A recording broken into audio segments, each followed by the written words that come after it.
Trigonometric equations. अच्छा, आप ऐसे सोचो कि अगर मैं sine theta is equal to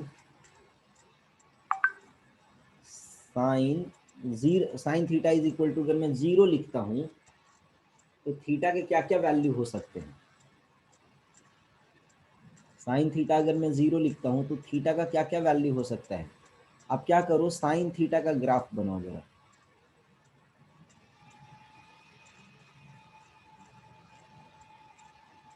ठीक, तो साइन थीटा का जब हमने ग्राफ बनाया, देखो इस ग्राफ पे साइन थीटा का वैल्यू 0 कहाँ कहाँ दिख रहा है। Am I audible to everyone? Am I Yes, clearly sir. Audible? Yes sir. So sine theta का वैल्यू देखो 0 कहाँ कहाँ दिख रहा है। अगर आप इसको क्लियरली ऑब्जर्व करो तो ये 0 है, यहाँ पाई, यहाँ 2 पाई, 3 पाई, 4 पाई, ये साइन थीटा का ग्राफ होता था ऐसा। ठीक है, तो पाई के सारे मल्टीपल्स पे साइन थीटा का वैल्यू 0 है, तो थीटा बोलोगे पाई का मल्टीपल है, इसको एन पाई लिख सकते हो। Theta is equal to n pi, theta is n pi. तो sine theta is equal to कहीं 0 लिखा रहेगा, इसका सॉल्यूशन लिखोगे theta is equal to n pi. वैसे ही cos theta is equal to अगर 0 है तो क्या सॉल्यूशन होगा। Cos theta is equal to अगर 0 है तो इसका सॉल्यूशन क्या लिखेंगे हम, ध्यान देना। कॉस थीटा का ग्राफ जब देखोगे तो इस तरीके से ग्राफ आता था। ठीक है, कॉस थीटा कहाँ कहाँ 0 है, अगर आप इसको मार्क करो तो ये जो होता था पाई बाई 2 होता था, यहाँ पे 3 पाई बाई 2।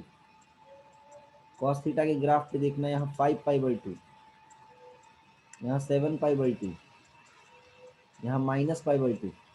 तो आप देखोगे जितना भी पाई बाई 2 का ऑड मल्टीपल है, ऑड माने 1 3 5 7, पाई बाई 2 इंटू ऑड, वहां वहां कॉस थीटा का वैल्यू 0 है।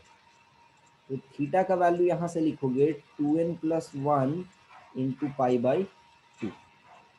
2n प्लस 1 किसको इंडिकेट कर रहा है, ऑड नंबर्स को।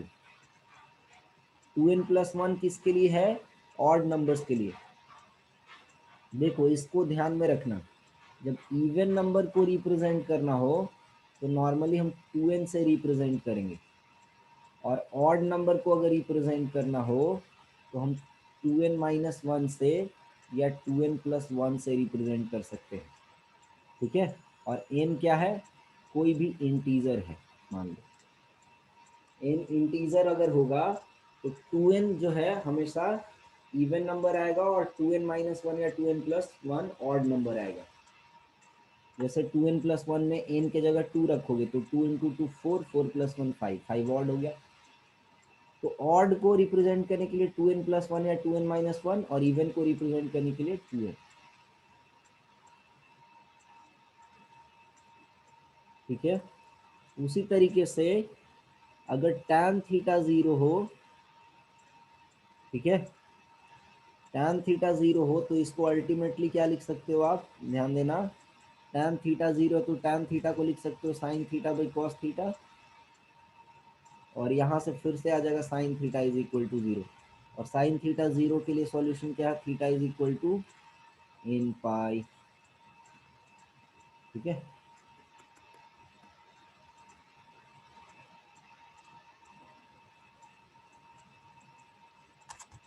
तो ये 3 ट्रिग्नोमेट्रिक इक्वेशन का सॉल्यूशन हमको याद रखना है। ठीक है, नाउ इसी तरीके से अगर मान लो कोई हमसे सवाल किया कि sine theta is equal to sine, मान लो ऐसे है equation,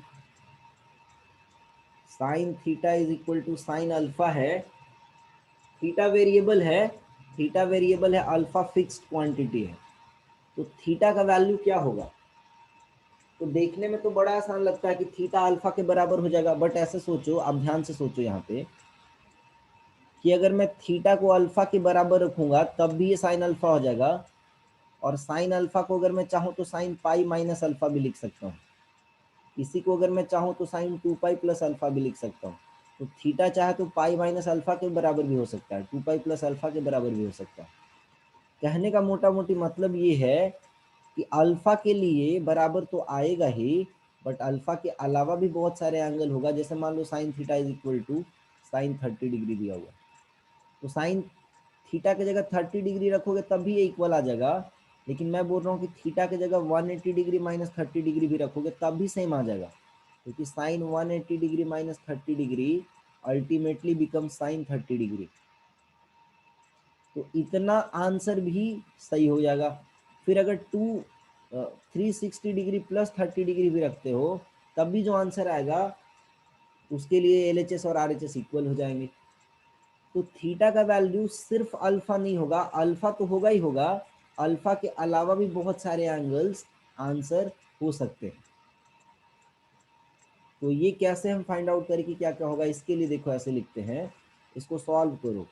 sine theta minus sine alpha will be equal to 0, LHS में लेके चलेगा साइन अल्फा को। अब sine C minus sine D वाला फॉर्मूला लगाओ, तो sine C minus sine D बराबर कितना था, ये था 2 sine, sine C minus D by two अपने पास रखेगा और कॉस को दे देगा C plus D by two. तो यही फॉर्मूला अगर यहाँ लगाते हो तो 2 sine theta minus alpha by two into cos theta plus alpha by two and is equal to 0। ठीक है,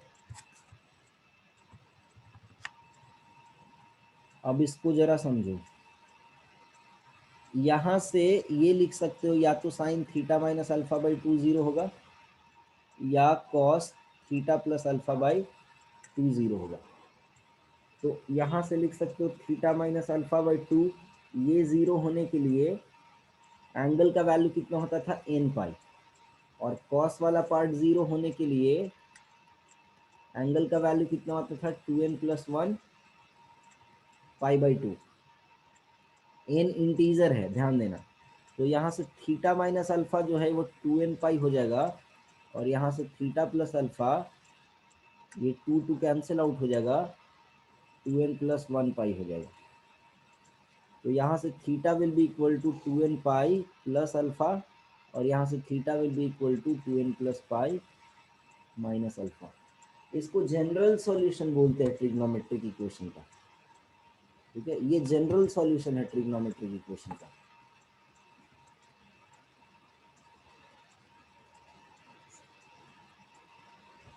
जनरल सॉल्यूशन।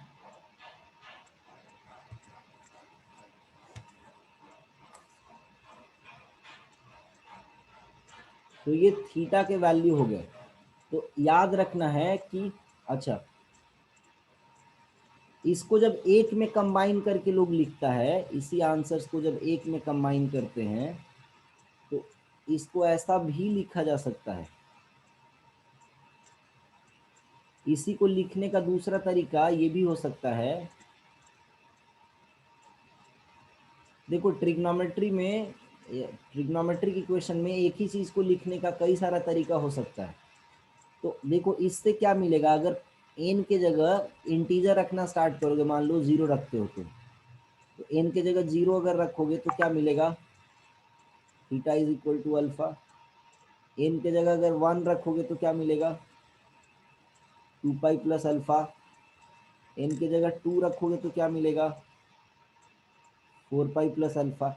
इसी तरीके से अगर यहाँ पे भी एन के जगह 0 रखो तो क्या मिलेगा, theta is equal to pi minus alpha. N के जगह अगर 1 रखो तो क्या मिलेगा, theta is equal to 3 pi minus alpha.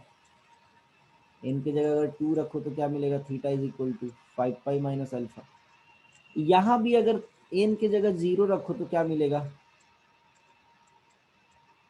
N के जगह अगर 0 रखो तो मिलेगा पाई, यहाँ 0 रखोगे तो -1 का पावर 0 प्लस हो जाएगा,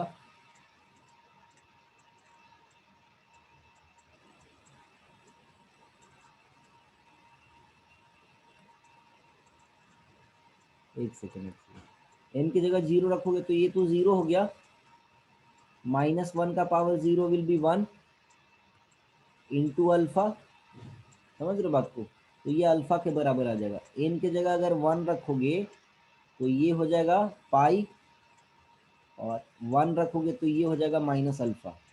एन की जगह अगर 2 रखोगे तो हो जाएगा 2 पाई प्लस अल्फा। एन की जगह 3 रखोगे तो देखना आएगा 3 पाई माइनस अल्फा। तो अगर आप ध्यान से देखो तो हमारे जो आंसर्स है दोनों जगह से सेम सेम आ रहा है। अगर आप आंसर्स पे गौर करो तो दोनों जगह से सेम आ रहा है। देखो alpha 2 pi plus alpha, 4 pi plus alpha, pi minus alpha, 3 pi minus alpha, 5 pi minus alpha, इन है। देखो यहाँ अल्फा आया था, यहाँ भी अल्फा आया, पाई माइनस अल्फा यहाँ था, यहाँ भी पाई माइनस अल्फा, फिर 2 पाई प्लस अल्फा, यहाँ भी 2 पाई प्लस अल्फा, फिर 3 pi minus alpha, 3 pi minus. तो ये जो पूरा आंसर आ रहा था वो ऐसा भी लिखने से वही आंसर मिल जाएगा। तो एक ही चीज को ट्रिग्नोमेट्रिक इक्वेशन का जब सॉल्यूशन लिखते हैं तो उसका दूसरा तरीका भी हो सकता है लिखने का। इसीलिए ऑप्शन में हमेशा सतर्क रहना है कि क्या आंसर है। देखने से हो सकता है पता ना चले, पर आंसर्स का फॉर्मेट देखने में अलग अलग लिख सकता है। जब लेकिन एन का वैल्यू रखना स्टार्ट करोगे तो पता चलेगा कि अरे ये तो सेम ही आंसर को रिप्रेजेंट कर रहा है। समझ रहे हो, ऐसा हो सकता है कई बार। So theta is equal to जो है sine theta is equal to, अगर साइन अल्फा रहेगा तो इसका solution theta is equal to 2n pi plus alpha और 2n प्लस 1 पाई माइनस अल्फा लिख सकते हो। ये कंप्लीट सॉल्यूशन हो गया। या नहीं तो इसके जगह पे थीटा इज इक्वल टू लिख सकते हो n पाई प्लस माइनस 1 पे पावर n इंटू अल्फा, ये भी लिखा जा सकता है। दोनों से सेम रिजल्ट मिलेगा हमको, दोनों से सेम रिजल्ट्स मिलेगा। अब देखो इसी तरीके से मान लो नेक्स्ट इक्वेशन पे आते हैं, cos theta is equal to cos alpha. तो cos theta is equal to cos alpha को जब सॉल्व करोगे तो थीटा का वैल्यू उसी तरीके से सॉल्व करना है।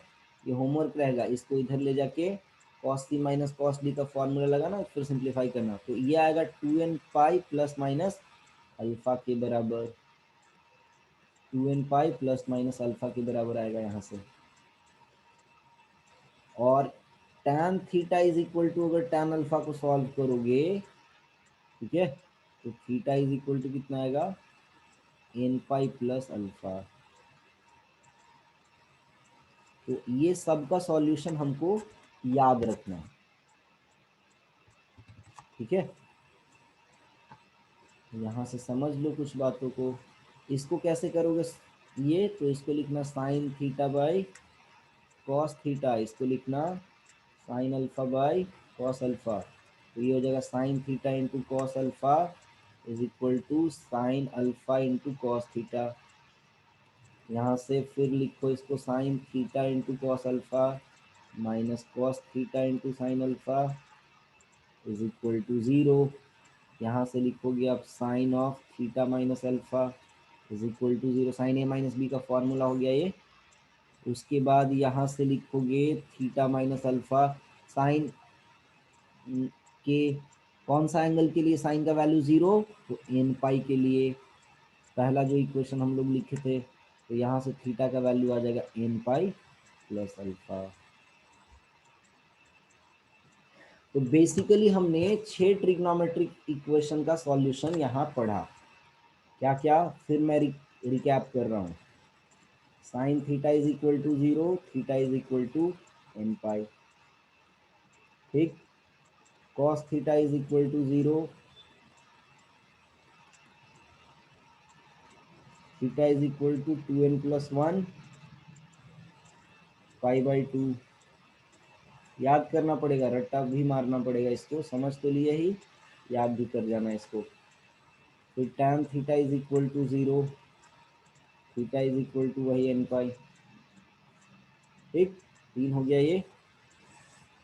और फिर sine theta is equal to sine alpha, तो theta is equal to 2n pi plus alpha और 2n प्लस 1 पाई माइनस अल्फा। ये लिख सकते हो, या थीटा इज इक्वल टू लिख सकते हो एन पाई प्लस माइनस 1 का power n alpha. Cos theta is equal to cos alpha के लिए theta is equal to 2n pi plus minus alpha, ठीक है। और tan theta is equal to tan alpha के लिए theta is equal to n pi plus alpha. तो ये 6 फॉर्मूले हैं, 6 फॉर्मूले से ही पूरा क्वेश्चन सॉल्व होगा।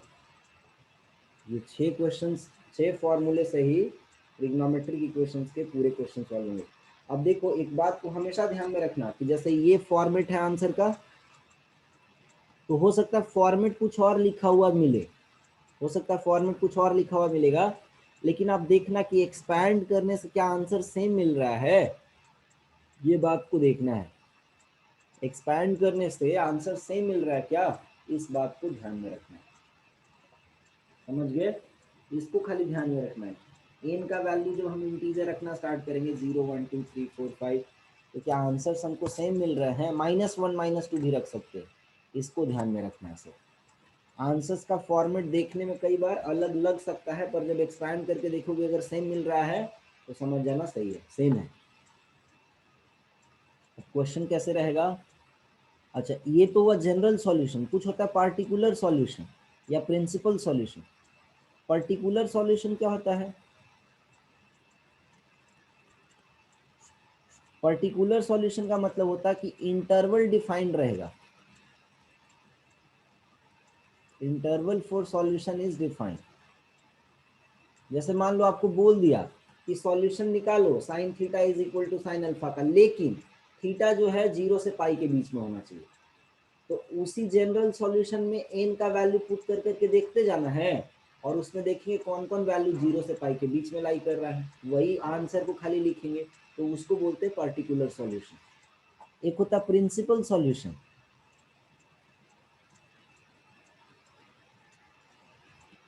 प्रिंसिपल सॉल्यूशन क्या है, प्रिंसिपल सॉल्यूशन हम बोलते हैं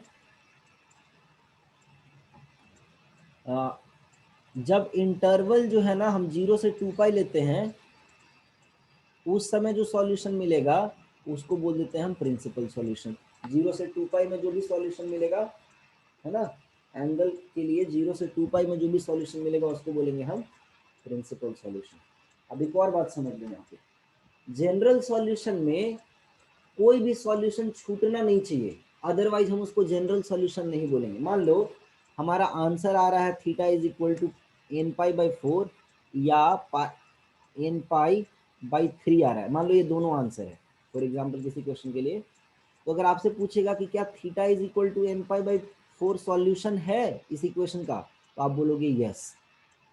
फिर अगर बोलेगा कि अगर theta is equal to n pi by 4 क्या जनरल सॉल्यूशन है इस इक्वेशन का, तो आप बोलोगे नो। क्यों, क्योंकि ये सॉल्यूशन तो है लेकिन कंप्लीट सॉल्यूशन नहीं है, ये वाला मिसिंग है उसमें, समझ रहे बात को।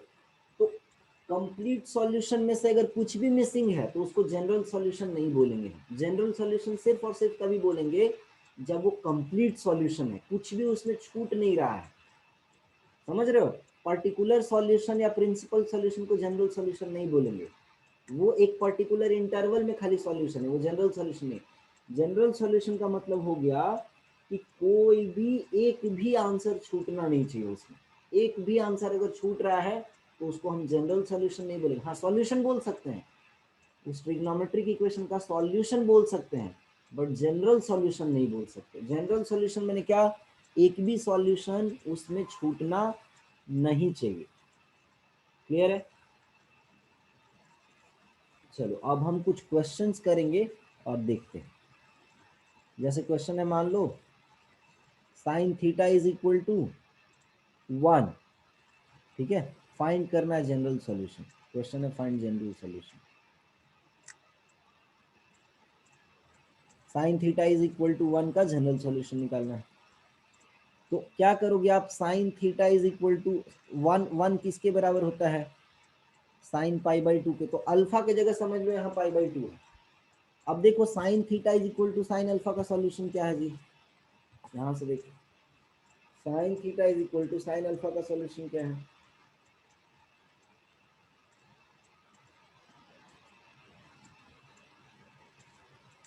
ये लिखो या ये लिखो, दूसरा वाला जो था ये इससे लिखो, ठीक है।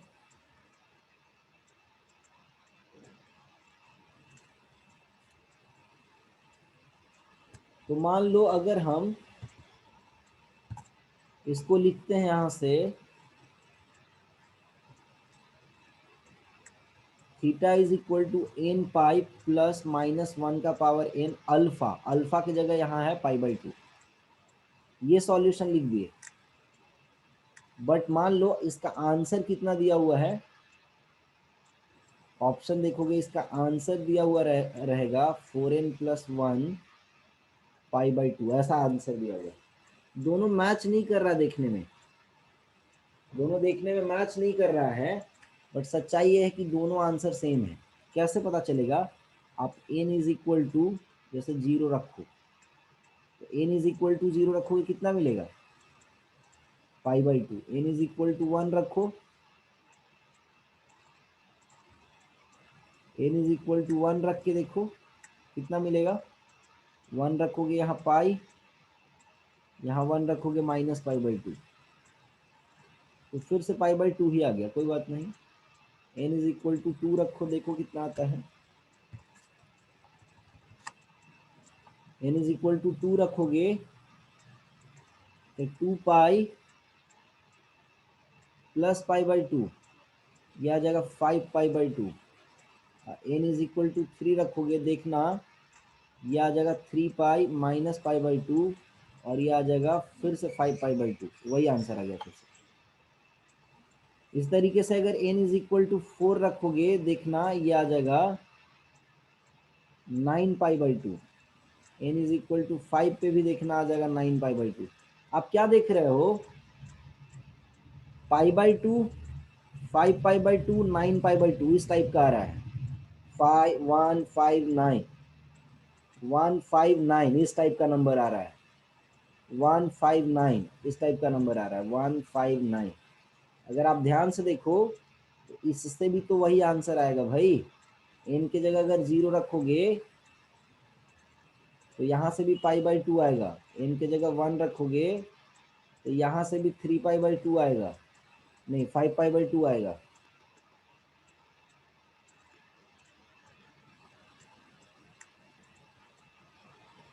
n की जगह टू रखोगे तो यहाँ से भी नाइन पाई बाई टू आएगा। तो आंसर तो दोनों से सेम ही आ रहा है। यानी देखो, ये जो फॉर्मेट है और यहाँ पे ये जो आंसर है, ये दोनों अलग अलग नहीं है, ये दोनों सेम है, खाली देखने में अलग लग रहा है ना, देखने में अलग लग रहा है, पर जब n का वैल्यू रखना स्टार्ट करोगे तो देखोगे आंसर सेम ही आ रहा है। तो sine theta is equal to one का solution n pi plus minus one का power n into pi by two भी लिख सकते हो, लेकिन कई बार ऑप्शन में आंसर में वो नहीं दे के ये दिया हुआ रह सकता है आंसर में, ध्यान देना। At many places answer can be given like this.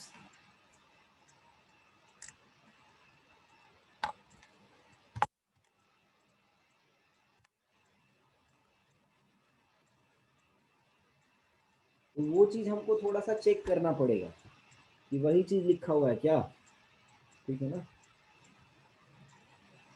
अब जैसे मान लो cos theta is equal to one है, इसका आंसर क्या होगा, तो cos theta is equal to one है, वन को क्या लिख सकते हो आप, cos जीरो डिग्री, और थीटा इज इक्वल टू क्या हो जाएगा, two n pi plus minus alpha, alpha की जगह कितना है ये जीरो डिग्री, तो आंसर हो गया टू एन पाई।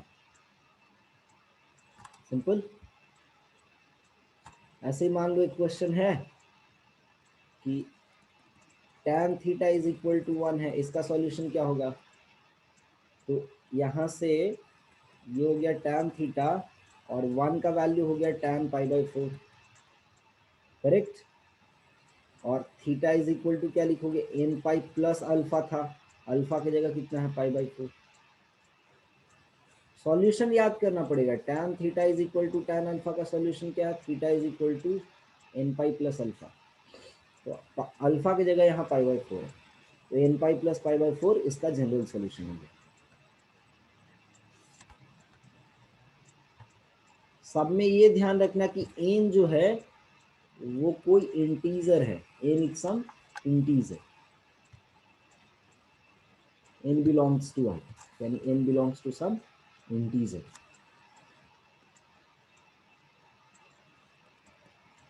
क्वेश्चन है, मान लो दिया हुआ sine theta is equal to 1/2। Question है cos theta is equal to 1/√2। और फिर एक क्वेश्चन है cot theta is equal to 1/√3। इसका आंसर्स ढूंढना है हमको, क्या होगा, थीटा का वैल्यू क्या क्या ले सकते हैं, इसका जनरल सॉल्यूशन क्या होगा। देखो ऐसे तो अगर पूछता तो बोल देते थीटा 30 डिग्री होगा इसमें, लेकिन सिर्फ 30 डिग्री के लिए 1/2 थोड़ी होता है, और भी एंगल्स के लिए तो 1/2 होगा। तो जनरल सॉल्यूशन अगर पूछेगा तो इसको ऐसे लिखेंगे, sine theta is equal to sine 30 degree यानी π/6, और थीटा इज इक्वल टू क्या लिखेंगे, n पाई प्लस -1 पे पावर n π/6। ये आंसर हो गया। Cos theta is equal to क्या लिखेंगे, ये हो गया कॉस π/4, और थीटा इज इक्वल टू क्या आ जाएगा, 2n पाई प्लस माइनस π/4। अच्छा एन के जगह कहीं कहीं के भी लिखा हुआ रह सकता है, तो उससे कोई फर्क नहीं है, एन के जगह एन के पी कुछ भी लिख सकते हो, बट ध्यान देना जब भी आप आंसर लिखोगे ना बोर्ड एग्जाम या उसमें, तो ऐसे लिख दोगे यहाँ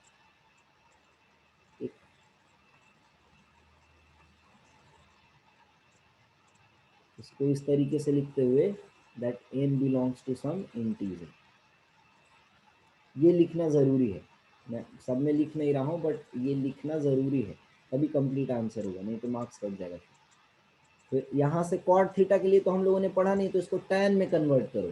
तो कॉट थीटा अगर 1/√3 है तो ये 1/tan थीटा हो गया, विच इज 1/√3। कॉट को 1/tan लिख सकते हैं, यानी टैन थीटा का वैल्यू आ जाएगा √3, और √3 को लिख सकते हो टैन π/3 का वैल्यू होता है √3 60 डिग्री का। तो थीटा इज इक्वल टू हो जाएगा n पाई प्लस अल्फा, और अल्फा की जगह कितना है π/3। ये सॉल्यूशन है।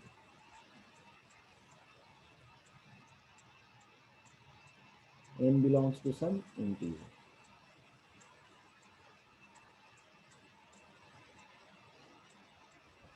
नेचुरल नंबर में एक second, integer integer.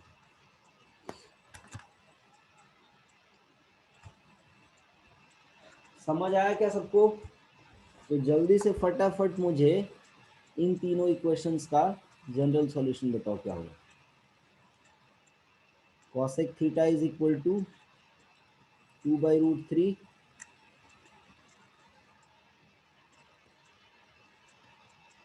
tan theta is equal to 1/√3, and sec theta is equal to 1। इसका सॉल्यूशन फटाफट बताओ तो क्या होगा।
हाँ जी, आंसर बताओ।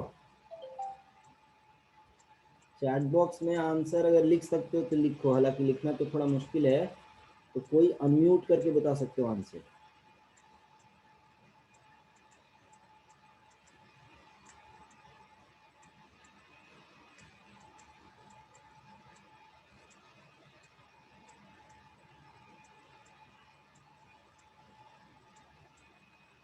तो सेकंड का आंसर होगा n pi plus pi by 6। हाँ गुड। फर्स्ट का? सर उसका फॉर्मूला याद नहीं है साइन थीटा। ऊपर देखो।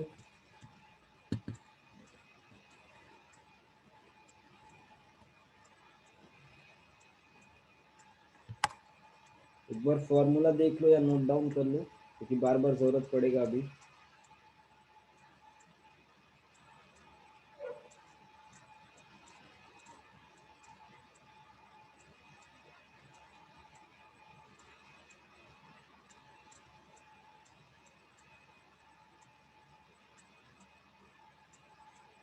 सर फर्स्ट का आंसर है n pi plus minus 1 to the power n into pi by 3।